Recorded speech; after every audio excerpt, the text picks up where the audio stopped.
Hey everyone, and welcome to the VGS Zone, the video game strategy podcast, where we break down winning strats for you to enjoy on the go, all sourced from top players who really know their stuff. Today, we are tackling an absolute giant, one of the greatest strategy games ever made, Total War Shogun II. We are going to deconstruct the winning formula that'll take you from a minor daimyo all the way to Shogun of all Japan. And to do that, we're going to be standing on the shoulders of a true giant. Our main source today is a legendary guide written over a decade ago by a player named FrogBeastEgg. And when I say legendary, I mean it. As this comment says, 50,000 words. It is still, to this day, one of the most detailed guides you will ever find. But we're not just looking back. We're also going to see how modern players have built on that incredible foundation. All right, so here's our game plan. We're going to follow the arc of a real campaign.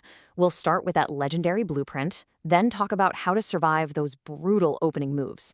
From there, we'll get into forging a frankly unfair advantage for the mid-game, then how to survive the infamous realm divide, and finally, we'll put it all together into your clear path to becoming Shogun. Okay, let's kick things off with the big idea. The one core philosophy that underpins every single thing you're going to do on your quest to conquer Japan. Sun Tzu really nailed it, didn't he? See, at its heart, Shogun II isn't about who has the best samurai. It's about who has the best accountant. Your armies are the engine, for sure, but your economy, that's the fuel. And if you run out of fuel, that whole war machine just grinds to a halt. Every single decision has to be weighed against what it's going to cost you. A strong economy is your real ultimate weapon. So let's talk about those first few turns. You know the ones, right? The chaotic scramble where one bad move means poof, you're just wiped off the map. It's tough, no doubt, but luckily FrogBeastEgg's guide gives us this amazing, simple roadmap to get through it. On turn 1, you need to be laser focused. Number 1, money. Get those trade agreements signed right away for that sweet, sweet income. Number 2, find a buddy, an ally. Even a weak one protects your back. Number 3, hit the books and start your research. And number 4, and this is huge, do not throw away your starting soldiers. They are precious. You nail these 4 things and you're not just surviving, you're building an empire. All right, now this next bit is a real game changer. This is the biggest mistake new players make. They try to build a little bit of everything in every single province. Don't do it. You will go bankrupt fast. The key is to specialize. Pick a few provinces to be your military recruitment centers, your sword and spear factories. Every other province, they're your cash cows, pure money makers. Be ruthless about it. Okay, so our foundation is set. Our economy is humming along. Now for the really fun part. Let's look at how modern players have taken this solid start and used it to create what is, well, a pretty game-breaking advantage in the mid-game. So here's the million-koku question, right? How do you take on an army of elite, scary-looking katana samurai with a bunch of, well, peasants holding pointy sticks? The answer is just glorious. We're going to turn those peasants into super soldiers by exploiting a very specific provincial resource. It's all about getting the most bang for your buck, or for your koku, I should say. And here it is, the secret sauce. On the entire map of Japan, there are only 5 of these provinces. 5! Getting your hands on one of these becomes your number 1 mission in the mid-game. I don't care what clan you're playing, you need one of these smithing provinces. It is the key that unlocks everything. So, how does it work? It's almost ridiculously simple. You take your shiny new smithing province, and you build 2 buildings, a master weaponsmith and a jujutsu dojo. That's it. You do that and bam, every single soldier you recruit in that province gets a massive +6 bonus to their melee attack. Every single one. I mean, just look at these numbers. Your basic spear guy, the Yari Ashigaru, he has an attack stat of 4. He's not scaring anybody. A top-tier katana samurai has a 12. Terrifying. But your upgraded Ashigaru from your special province? He's got a 10. He's basically a samurai in a peasant's body, and you're paying him pennies. This is how you field an elite army without an elite price tag.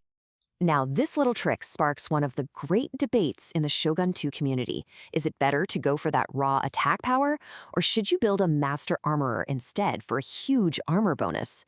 You've got players like MinMax Rex who say the goal is to just saw through them like a hot knife through butter. A dead enemy can't hit back, right? But then others, like Takeshi, argue that you can make your units nearly unkillable. And you know what? They're both right. It really just comes down to your personal playstyle. Okay. So you've got your super soldiers, you're steamrolling across Japan. You're feeling pretty good about yourself, right? Well, the game has a nasty little surprise waiting for you. It's called the realm divide, and it's when the game decides you're having way too much fun and turns literally everyone against you at the same time. Yep, you heard that right. That ally you've had for the last 50 turns, he's coming for you. All those trade partners that have been funding your war machine, gone. Your income flatlines overnight. All that work you put into your economy is now put to the ultimate test. It is literally you against the world. So, how on earth do you survive this thing? Well, once again, the legendary Frog-Based Egg Guide comes to the rescue with a simple checklist. First, you've got to watch that yellow fame meter like a hawk. When it gets close to full, you stop. Stop conquering, start saving up money like your life depends on it, because it does. Then pull your armies back, beef up your defenses, and take a good hard look at your victory conditions. And please, please listen to this next part. This is the #1 mistake people make. Do not try to conquer everyone during Realm Divide. It's a trap. Your goal is not to paint the map your color. Your goal is to win. Find the specific provinces you need, make a beeline for Kyoto, and end the war. Get in, get the win, get out.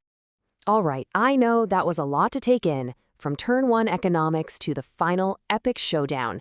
So let's boil it all down. Let's distill it into one clear, actionable blueprint for victory. Here it is. It's really just 4 steps. Step 1, use those 4 classic rules to get a solid, safe start. Step 2, specialize your provinces. Money here, soldiers there. Step 3, grab a smithing province and start cranking out those super soldiers. And step 4, use the checklist to brace for Realm Divide and then strike fast for the win. You follow that blueprint, you are well on your way to becoming Shogun. So there you have it, a path to victory that blends that timeless wisdom with some killer modern tactics. But that final choice, that's on you. Will your legacy be that of a swift blade of attack or an unbreakable wall of armor? Let us know your style down in the comments. And hey, while you're there, tell us what game you want to hear about next, or if you have some other killer Shogun II strategies we didn't talk about. And of course, if you enjoyed this, a like and subscribe would be awesome. The path to Shogun is clear. Now go write your legend.